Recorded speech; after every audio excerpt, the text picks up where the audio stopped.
Hello, hello. We are kind of late this week, but better late than ever. Never, ever, never. We are reading Weekly Shonen Jump. This one is called Wounded Hero Burning Bright and True, chapter 357 of Boku no Hero Academia. In the last one, Endeavor stood up and fought once more after taking a few devastating attacks from All for One. Here we see that his counterattack is actually having some effect. Like, we've been talking a little bit on sort of the more like meta storytelling level. Does it make sense for All for One to win this portion of the battle? We already had one major victory when Todoroki beat Dabi on another front. And I'm just still trying to get my head around, like, is this going to be something where the heroes triumph again and again and again, building up to an ultimate triumph, or is it going to be a little bit more back and forth, and we're going to get a situation where the heroes really feel down, and you start to worry that the entire cause is lost? But again, we know the heroes aren't going to lose in the end. So it's going to be interesting how they present that tension. I'm starting to think that All for One is going to lose this, because Endeavor has had a long, mostly suffering character arc that is building towards kind of an ultimate redemption. And I think to signify that redemption, he's got to have a victory. It's going to be kind of an absence of catharsis if he finally makes these realizations about himself and then he just loses. So that the likes of you would make me relive the pain and misery of that day. Whoa, yeah. So, All for One, thinking back to the last time he was actually pushed to this limit, was actually defeated, which was, of course, the battle with All for One, where he does the United States of Smash and all that good stuff. By the way, this whole arc happened in the chapters I didn't read in the channel. Remember when the American heroes showed up? Stars and Stripes? Man, I had been saying from the get-go, the fact that they always say All Might is the #1 hero in Japan, that they were saving something like this. That was a pretty fantastic little arc. Wounded heroes are always the scariest. So I think I didn't quite catch this in the last chapter. I didn't realize, like, his entire arm was actually gone. And now he has recreated his arm from pure persistent flame, which is very badass, and might make his Fire Fist unprecedentedly strong. Pretty awesome panel here. Good sediment, good use of kind of flame. I really like Endeavor just kind of like spitting out flame, like in that kind of classic, you've been beaten up a bit and then they shoot out some blood in his face already. The attack continues, bolstered by Hawks's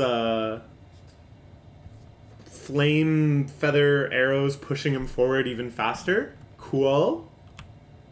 Vanishing jet burn, a huge column of flame, knocking All for One into the earth. Push him off way up high. Yeah. The other heroes are like, why don't you guys just have an aerial battle where the rest of us aren't going to get, like, incidentally incinerated? You seem going offensive. Okay. Yeah, he's still being strategic about this. He wants to first confirm that his attacks are having an impact. That he's actually damaging the core of All for One and not just, whatever armors and quirks and other things that he has as defenses. Can't hold back this rage. Okay, Kamui of the Woods, level-headed as always, forces a retreat from some of his peers. I don't think bum rushing one of the strongest men in the world is going to have the effect you think it will. But yeah, we can see here a lot of other heroes getting caught in Endeavor's blast. And it's like, I'm not sure that this is actually the redemption of Endeavor, right? Because it's like, he's using his rage still. He still has all the same, like, anger issues, the same angst, the same overwhelming feeling of just burning. It's not like he's really become whole of person. But maybe that can come after. Because right now, I don't think we're meant to see this as his most triumphant, glorious hero form yet. He is kind of searing his comrades. Above all else, Endeavor's coming through. So yeah, it looks like All for One has some sort of barrier here, and then he just tears right through it. Dude, I love this screen. There's such a ruggedness to this character design. Just, you know, the final battle is going to be all twinks. We gotta get our huge hulkers in here now. Nah, Deku's not really a twink. He's just a child. Tomura-chan, though. Shigareki Tomura, kind of a little twink. So he blasts off, smearing All for One into the ground. Swarming gnats cracked my mask, and now my body will move as I command. But at this range, he's within my reach. Whoa! You could do that too? That's like what Superman does, right? Zzz, eye lasers. He blasts his hand before he can use some devastating quirk. Those hands of yours ruin people's futures. So I'm not really sure what quirk it is that Endeavor read him using there. No, you're right. My mistakes took form as Toya, leading to so many stolen futures. Okay, here's what I was waiting for. Here's the introspection, the revelation that will kind of bring closure to his character arc. Rage, resentment, and even penance are wound together towards the future. I like this. Again, we have to take a step back from the superhero aspects of it and just kind of think about this arc as a family drama. These characters as just people with difficult lives.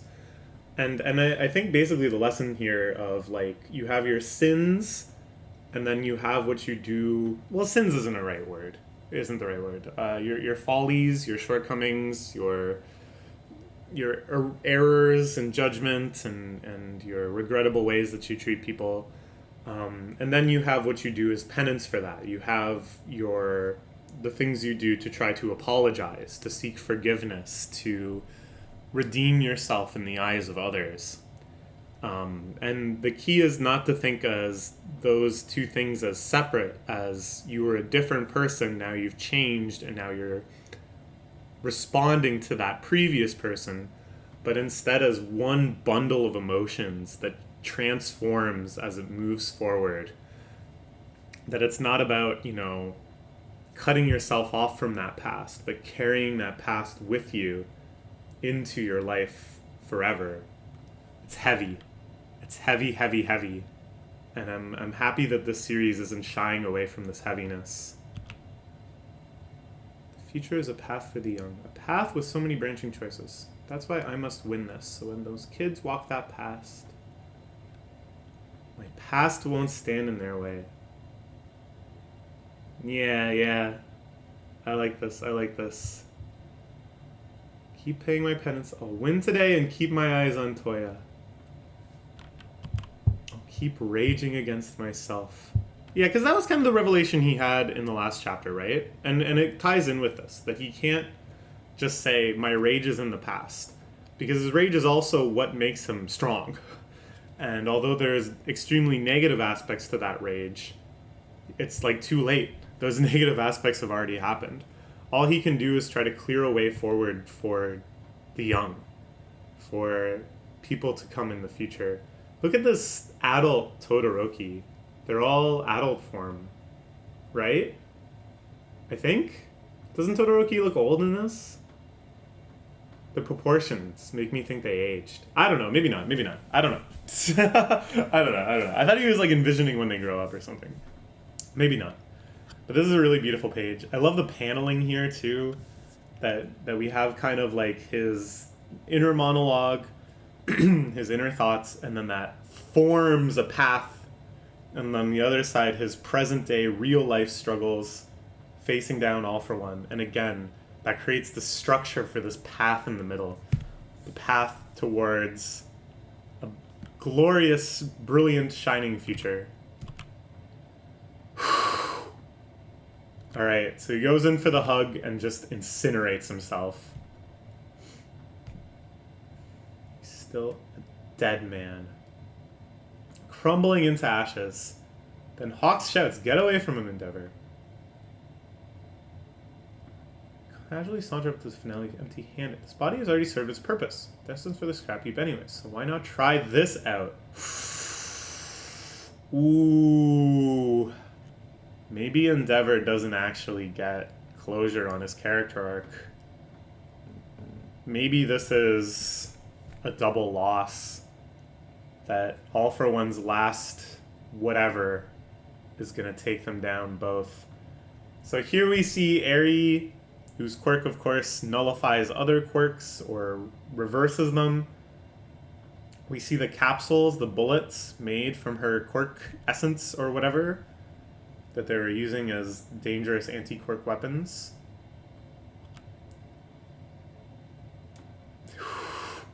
Villains are also scariest when wounded.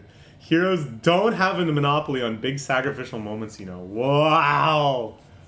What a line, what a line. It really makes you rethink, because, like... Actually, this series has subverted that a few other times. Twice kind of had a big sacrificial moment. In the Heroes versus Liberation Army, they each side could be considered villains, and they each kind of had their own sacrificial moments. The League of Villains in general always seems to be playing by this rule, that all these kind of wonderful, heroic ideas aren't actually limited to heroes. Heroes don't have a monopoly on big sacrificial moments, you know.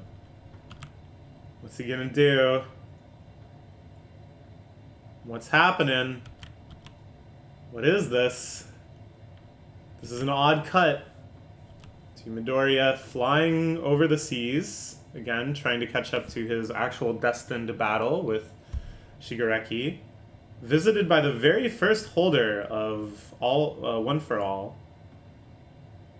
I've got a bad feeling about this. What is All for One doing? It looks like it extends even beyond just taking down Endeavor. I thought maybe, oh, guess what? I also have an explode quirk. I'm gonna explode, and we're both gonna die. I was like, alright, that kind of makes sense, because it's like, you don't really want to give Endeavor, like, a clean ending. I think it's actually a lot more complex and honoring of, you know, the heaviness of his situation if you just kill him. Right? And it's brutal, but I thought, alright, that makes a lot of sense. I started to realize maybe these were all death flags that we were seeing. But I think this extends even beyond that. Or may not even involve that, but instead, All for One is setting up some new method of attack, some new villainous defense, or something. I don't know. This is scary. We will see in a week, or less than a week, because I was slow to read this. Please check it out then. Bye-bye.